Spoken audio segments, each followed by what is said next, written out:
Assalamualaikum warahmatullahi wabarakatuh. Perkenalkan, saya Askura Rahmatika dan Neng Ipit Siti Fatimah. Kali ini kami akan memaparkan mengenai manajemen risiko keselamatan kerja. Pengertian risiko dan manajemen risiko keselamatan kerja.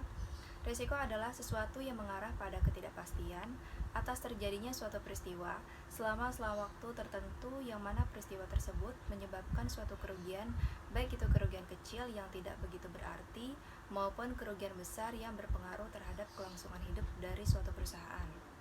Adapun pengertian dari manajemen risiko keselamatan kerja adalah suatu upaya mengelola risiko untuk mencegah terjadinya kecelakaan yang tidak diinginkan secara komprehensif, terencana, dan terstruktur dalam suatu kesisteman yang baik, sehingga memungkinkan manajemen untuk meningkatkan hasil dengan cara mengidentifikasi dan menganalisis risiko yang ada.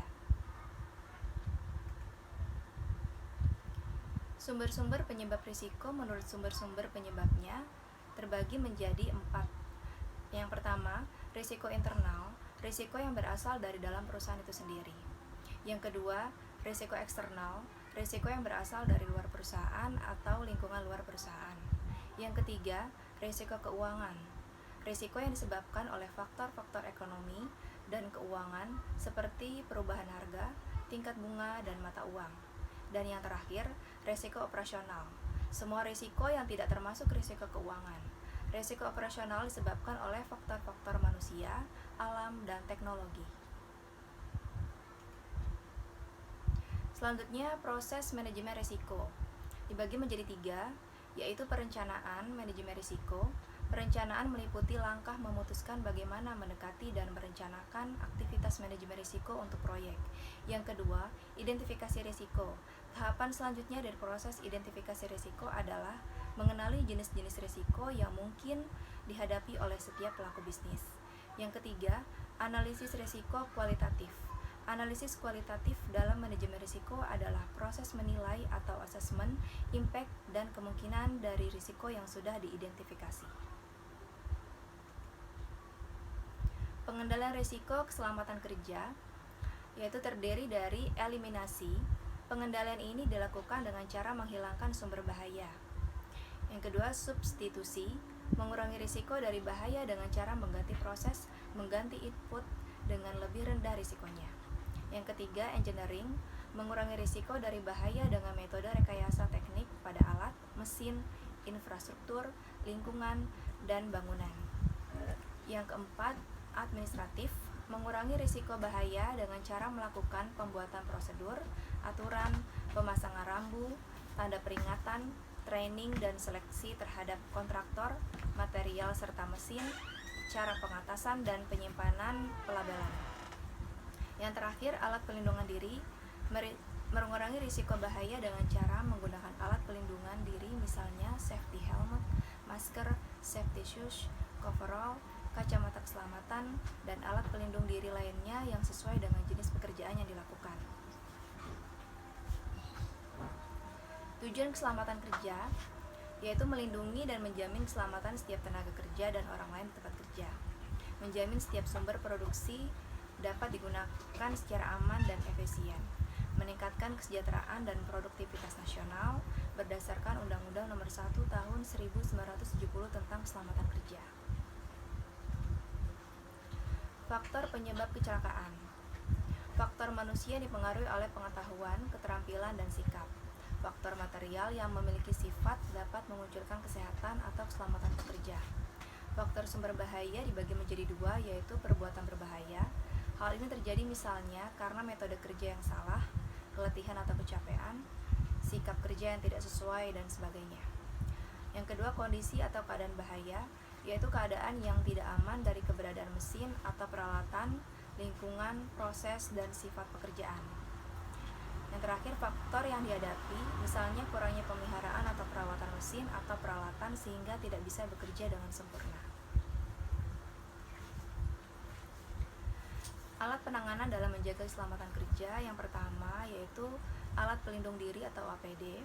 Pengertiannya, alat pelindung diri yaitu seperangkat alat yang digunakan oleh tenaga kerja untuk melindungi seluruh atau sebagian tubuhnya sebagai kemungkinan adanya potensi bahaya atau kecelakaan kerja.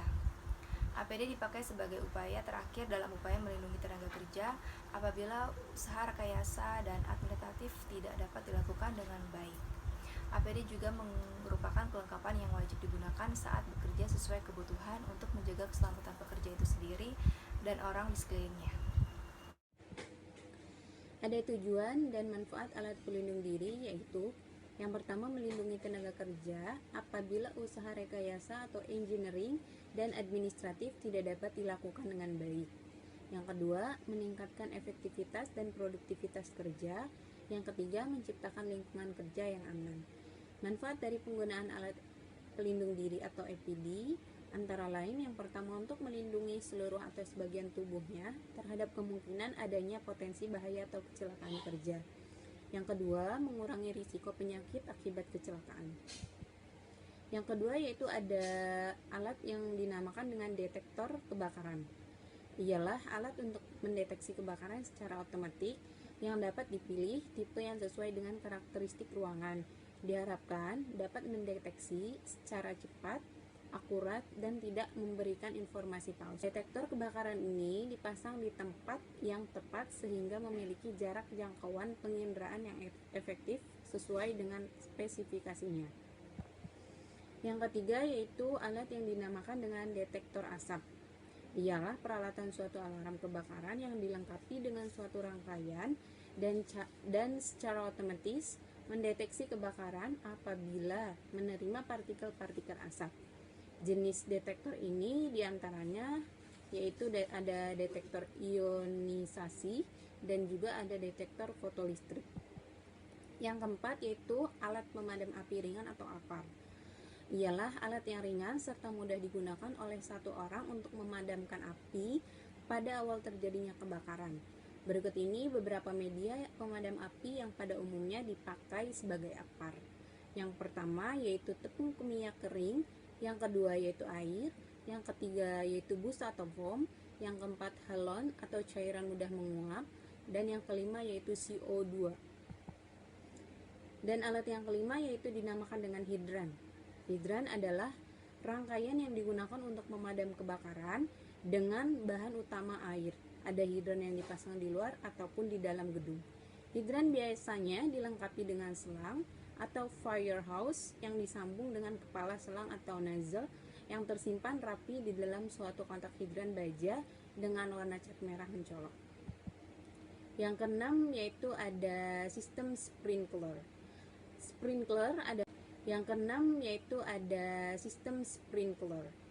Sprinkler adalah alat pemancar air untuk pemadam kebakaran yang mempunyai tudung berbentuk deflektor pada ujung mulut pancarnya, sehingga air dapat memancar ke semua arah secara merata. Sprinkler atau sistem pemancar air otomatis bertujuan untuk mencegah meluasnya peristiwa kebakaran. Sistem ini harus dirancang untuk memadamkan kebakaran atau sekurang-kurangnya mampu mempertahankan kebakaran untuk tetap tidak berkembang untuk sekurang-kurangnya 30 menit sejak kepala sprinkler pecah. Sekian presentasi dari kami. Terima kasih. Wassalamualaikum warahmatullahi wabarakatuh.